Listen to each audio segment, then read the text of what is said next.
Voilà, moi, mon intervention ne vise personne, et je ne donne le nom de personne, et je n'ai aucune intention d'attaquer qui que ce soit. J'essaie tout simplement de défendre l'image de mon pays.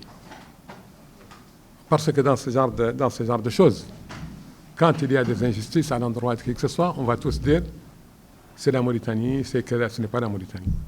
Il y a des hommes d'affaires qui sont partis au Portugal, qui ont fait un contrat avec une société portugaise en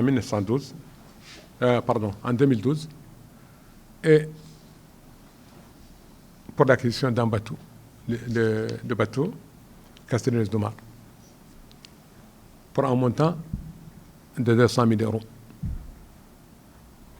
En 2017, ça veut dire 5 ans après, le gouvernement portugais a autorisé la vente du bateau par une lettre que voici. La lettre du gouvernement portugais autorisant la vente du bateau à la Mauritanie. Elle est là.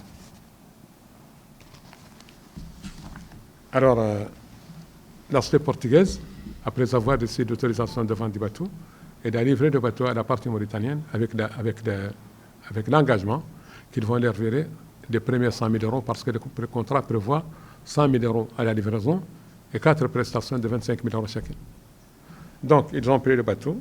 Et au lieu de payer ce qui est contractuel, ils sont partis falsifier les papiers du bateau pour dire que le bateau est un bateau espagnol. Et ils sont venus en Mauritanie pour l'enregistrer comme étant un bateau espagnol. C'est de la falsification, les documents sont là. Pas seulement qu'ils ont dit qu'il est espagnol, ils ont dit qu'il est fabriqué en 2008. C'est faux, le bateau est fabriqué en 1982 à Boulogne-sur-Mer. Et il a été immatriculé au Portugal en 1988. Et son pavillon était un pavillon portugais, selon le contrat qui est là, parce qu'il y a le nom, le numéro et le numéro d'immatriculation du bateau. Donc, je vous laisse juger comment on appelle ça. Et le plus grave, c'est qu'ils ont écrit que, d'après les documents mauritaniens qu'ils ont fait, qui est là, ils ont dit que le bateau, la juge du bateau, le certificat de juge, a délivré à Madrid. Alors qu'à Madrid, il n'y a même pas de mer. C'est comme vous me dites que vous avez délivré un certificat de jugeage à Nema ou à Atar. Donc, ce n'est pas bien. Ce n'est pas bien et c'est une manière de voler le bien d'autrui. Les Portugais sont venus chercher leurs bateaux. On leur a dit qu'il n'y a pas eu de bateaux portugais enrôlés en Mauritanie ces temps-ci et qu'il n'y avait que des bateaux espagnols. Donc, ils sont partis. Donc, de 2017 jusqu'à 2013, ils ont exploité les bateaux des gens jusqu'à ce qu'il est devenu une épave. Je vais vous donner des images. Et là, ils ont demandé à un Portugais qui travaillait avec eux, Vasco Loro, ils lui ont demandé de leur réparer leur bateau au Portugal. Et ils lui ont fait une procuration. Il leur a dit d'accord, s'il me donne une procuration pour pouvoir le faire, je vais le faire. Ils lui ont envoyé le bateau avec 4 Mauritaniens et un Portugais. L'arrivée du bateau au Portugal, il a été remis à un chantier naval. Mais quand le chantier naval a fait les premières réparations et qu'ils ont reçu les factures, ils ont refusé de payer. Et ils n'ont jamais payé. Jusqu'à ce que le Portugais a décidé de venir en Mauritanie. Il est venu. Et quand il est venu, il a été mis en prison pour 2 ans. Sous prétexte qu'il a volé le bateau des gens qui refusent de leur donner les droits. Alors que le bateau, il a été réparé, mais il devait venir payer la réparation de la bateau, ils ne veulent pas. Et le tribunal, sans savoir de quoi il s'agit, ils l'ont mis en prison. Et ont exigé, pour la libération, la valeur de 200 000 euros, soit 80 millions de Guyas. Et il a déposé une caution de 80 millions de Guyas au tribunal pour bénéficier de liberté provisoire.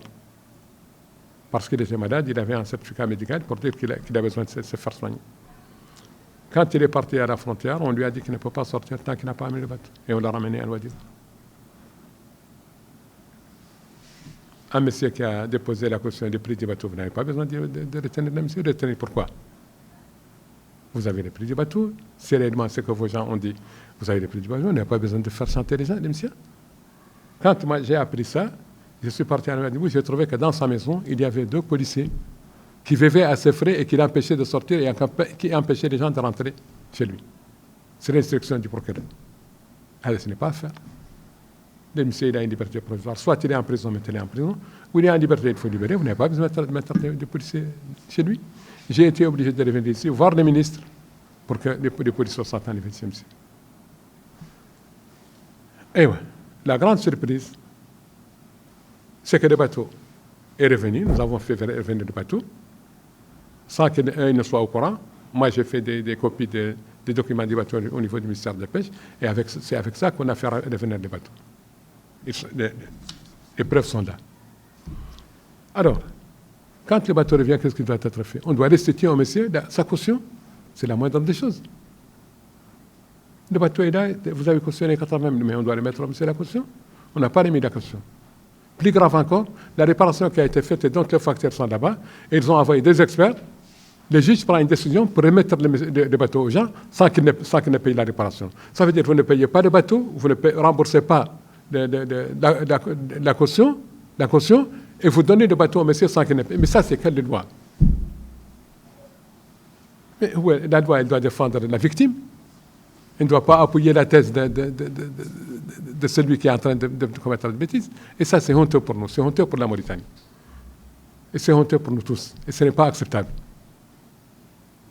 Donc moi, je suis venu, c'est dans le but, je n'ai pas amené d'avocat. Je ne veux pas en faire un problème politique, tout. Je veux attirer l'attention sur le fait qu'il y a des gens qui sont en train de déternir l'image de notre pays. Et ce n'est pas acceptable. Parce que dans ce pays, quand vous faites quelque chose, la plupart des choses vous passent, c'est le président. Le président n'a rien à voir avec ça. Peut-être qu'il ne connaît pas le portugais ni les gens. Donc le problème est un problème de justice. La justice est indépendante, elle doit jouer son rôle. Son rôle est de protéger la victime et non appuyer celui qui est en train de commettre des bêtises. Voilà, je vous remercie.